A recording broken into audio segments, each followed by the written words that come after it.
Amis cinophiles, bonjour. Dans cette vidéo aujourd'hui, on va voir comment dire au secours en chinois. Au secours, sauvez-moi. 救命！救命！ Alors ici on a J-I-U, le I comme en français, le U comme un OU, avec un quatrième ton. C'est le J qui nous pose un peu problème, c'est J. Tio, tio, comme un TJ. TJ, TI, TJ, TI à la limite. Tio, pas expiré du tout, attention. Tio, tio, Ming.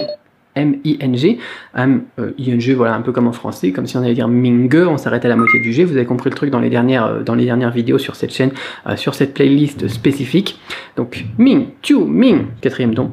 Quatrième ton, ça doit être très bref parce que là vraiment on appelle au secours, il y a un risque très important de problème, de mort d'homme, c'est vital. Tiu, Ming, au secours. Donc ici on a deux éléments. Premier élément, Tiu, qui veut dire sauver, sauver quelqu'un. Par exemple, wo tiu ni, je t'ai sauvé, d'accord. Ming, Ming c'est la vie, d'accord. Wo de Ming c'est ma vie, c'est la vie dans le sens, voilà, la longévité, le cercle de la vie, la corde de la vie, etc. D'accord. Il faut me sauver la vie ici. Attention, c'est vraiment du au secours vital. Ça marche pas du tout si par exemple quelqu'un vous pique votre sac à main et vous dites Tuminga, ça marche pas du tout ça. Il n'y a pas mort d'homme, d'accord. Vous dites Xiaotou, Xiaoxin, attention, n'importe quoi. Voilà, il y a un voleur, attrapez-le au secours ou n'importe quoi. Bang bang ou aidez-moi, mais pas Tuming.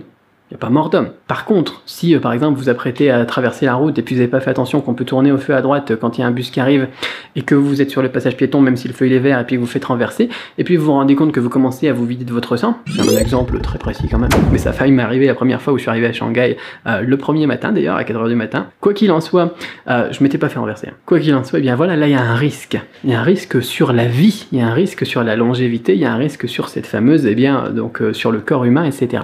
Donc là on peut dire Tuming, au secours. C'est pas comme help, c'est pas comme à l'aide. À l'aide, voilà, c'est bam bam, c'est aidez-moi, quoi, tout simplement. Là, c'est vraiment un risque de pronostic vital engagé. Ça sonne bien, ça. Faut me sauver la vie. Un accident, un enfant, par exemple, qui a disparu, ou n'importe quoi. Voilà, là, il y a vraiment Tioming. On demande à sauver la vie. Donc pour aller plus loin, là c'est souvent quelque chose que l'on utilisera à l'oral et dans des cas de figure voilà très spécifiques. Tiu c'est aussi sauver, d'accord. On peut dire Turuche par exemple l'ambulance, Turuyuem par exemple le pompier. C'est vraiment l'idée de sauver, sauveteur en mer et compagnie. Et Ming, c'est la vie, que l'on retrouvera souvent dans des termes comme longévité par exemple, comme je te souhaite de vivre longtemps, ou cette personne elle a vécu longtemps, ou bien alors, je sais pas, moi ma vie elle est pourrie, ou n'importe quoi, ma vie il n'y a jamais rien qui va, etc.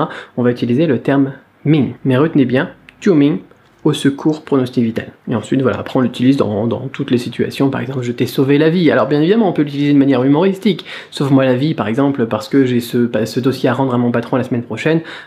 Tuming, voilà, sauve-moi, et puis ensuite, voilà, je t'aide à remplir ton dossier, puis à t'aider à le donner à ton patron sans qu'il sache. Et puis, voilà, je sauvais, toi, je sauvais, marque du passé, on a vu aussi, de l'action accomplie, ni de ming, c'est-à-dire ta vie, je t'ai sauvé la vie. Voilà, là on peut l'utiliser comme ça. Mais sinon, voilà, c'est juste pour quelque chose où le pronostic vital est engagé. Tu ming, à retenir. Si vous avez juste une douleur, un petit souci, ça sera dans les vidéos prochaines. Donc en attendant la prochaine vidéo, vous avez un accès au vocabulaire, au MP3, etc. dans la description de cette vidéo. Pour ne plus rien manquer, eh bien abonnez-vous à la chaîne, activez les notifications. Et petit bonus, n'oubliez pas que vous pouvez télécharger cet exemplaire ici du livre, La crampe du chinois, sur lequel bien toutes ces vidéos sont basées gratuitement, avec les liens dans la description de cette vidéo. Là aussi, espérant que ça vous plaise, laissez-moi un petit pouce en l'air si c'est le cas. Moi je vous dis à très vite pour une autre vidéo.